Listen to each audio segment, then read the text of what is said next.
Hi friends! Thanks for tuning in.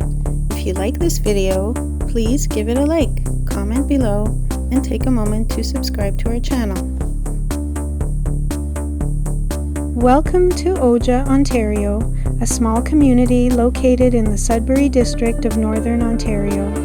The settlement dates back to the early 20th century, when the Canadian Northern Railway opened routes through this region. Oja developed as a flag stop on the rail line, serving local families and workers in the surrounding area. Over time, the railway's role diminished, but Oja remains a reminder of the early settlement patterns across Northern Ontario. Today, it is known more as a quiet rural locality than a bustling town. Whether you are passing through or studying the history of Ontario's northern communities, Oja tells a story of resilience and roots in Canada's past. Thank you very much. Thank you for joining us on this tour of Oja, Ontario.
Thanks for watching.